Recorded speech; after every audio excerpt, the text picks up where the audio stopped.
They wouldn't let them, and the four Kumaras were thinking, we've gone through 6 gates. Who are you two to stop us? So there was a big confrontation there. And the four Kumaras, they cursed Jai Vijay. Lord Narayan comes on the scene. And Lord Narayan, he calms everybody down. And Lord Narayan speaks so nicely to the four Kumaras. He says, oh, my servants have offended you? I feel so bad. I take it as my offense, because the way it works, the servant represents the master. So a good master takes responsibility for the servants. So Lord Narayan said, that offense by my 2 servants, I take it upon myself. And you are great brahmanas.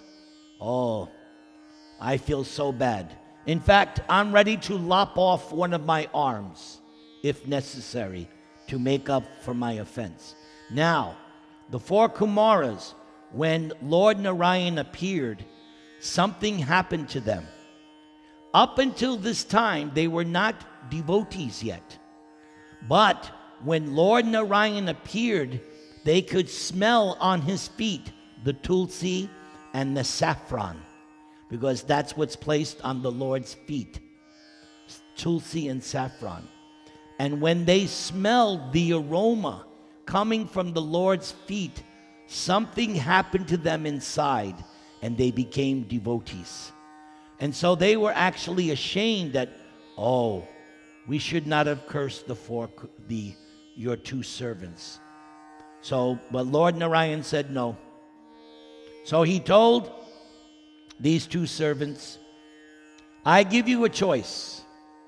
You have to leave your posts, and you have to take birth in the material world. I give you the choice.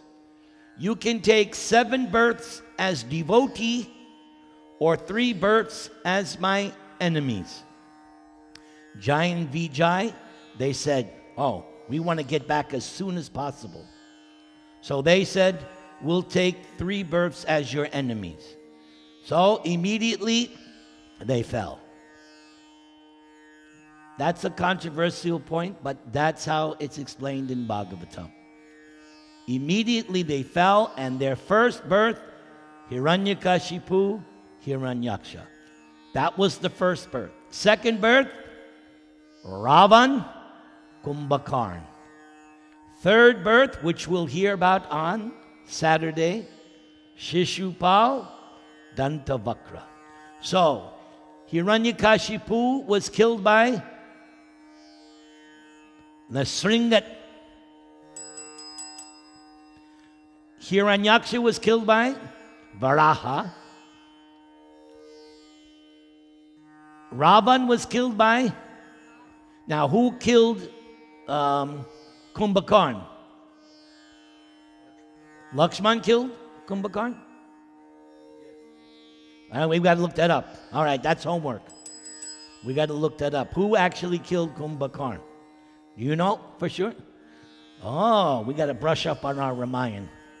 That's our next saptaha. Ramayana saptaha. Oh, he's looking it up right now. 9 days? All right. Even better. Okay, are you looking it up? Krishna Kumar? All right. So, those 3 births, and then Shishupal and Dantavakra killed by Krishna. Yes. Ultimately killed by Ram. So there it is, confirmed. Killed by Ram. Thank you. All right. So, that's how the Jai Vijay entered the material world. And then there's more elaborate description of the battle between Hiranyaksha and Lord Bor. And then at the end of that narration, Sutta Goswami gives a benediction that anyone who hears the story of the killing of Hiranyaksha by Lord Bor, gets a very special transcendental benediction. So there is benefit to reading Bhagavatam, because every so often at the end of the narration, either Shukadeva Goswami or Sutta Goswami will say, and because you have heard this narration, you will get this benediction.